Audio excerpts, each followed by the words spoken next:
tried to lure her eye, but she minded not. Bolder now, he gained her attention. With serpent tongue his fraudulent temptation began. O sovereign mistress, you are the fairest in the land, truly a goddess among gods. Eve was amazed that the serpent could speak, asked him how. He told her about the forbidden tree. This godly tree, loaded with beautifully colored fruit, I tasted, and oh, how fair the apples.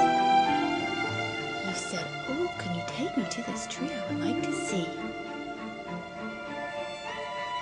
So the serpent showed her the tree. Eve, realizing what tree this was,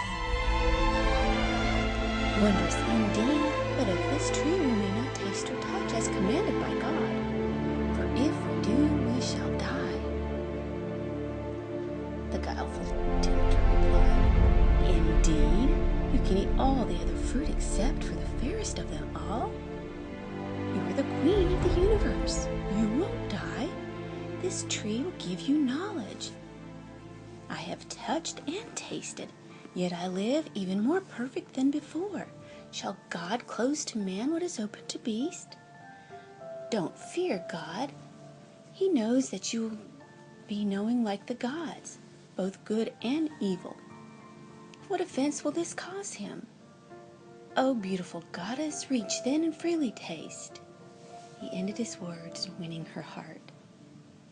Eve gazed at the fruit, her ears ringing with his persuasive words. Tree of knowledge, both good and evil, forbidden to taste. If we are bound by death, where is our freedom? The serpent lives, and you are fair to the eye. So saying, her rash hand in evil hour reached forth to the fruit. She plucked, she ate. Earth felt the wound and nature from her seat.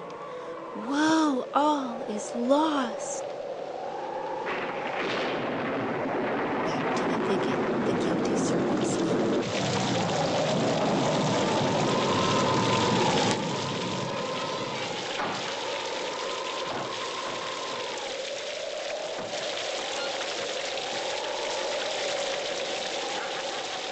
Greedily she engorged, not knowing she was eating death.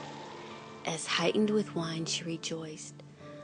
Oh, virtuous, precious of all trees in paradise, thy full branches give me knowledge as the gods. Others envy what they cannot give. The tree grew here and opened wisdom's way. Though in secret, heaven is high and remote to see things on earth, God and all his spies about him. But to Adam what shall I say? Keep the knowledge to myself? I would be more powerful and equal, even more superior. For inferior who is free? But what if God hath seen and death ensue, and Adam to live with another Eve? So dear I love him, and could not be without him. So I shall share. So saying, she stepped from the tree, realizing the power. Meanwhile, Adam was waiting, desirous for her return. He was woven flowers to adorn her golden tresses. Yet his heart was feeling something ill, beating irregularly. He went forth to meet her where they parted just that morning. By the tree of knowledge he must pass, and met her there. In her hand a bough of the fairest fruit, smelling so good. With flushing cheek, Adam heard the fatal trespass done by Eve. He dropped the flowers and the roses shed. Astonished and amazed, a horror chill ran through his veins. Speechless, he stood pale. Eve faced him with prompt apology. Haven't you missed me, love? I have wonderful news for you to hear. This tree, as we are told, has evil unknown.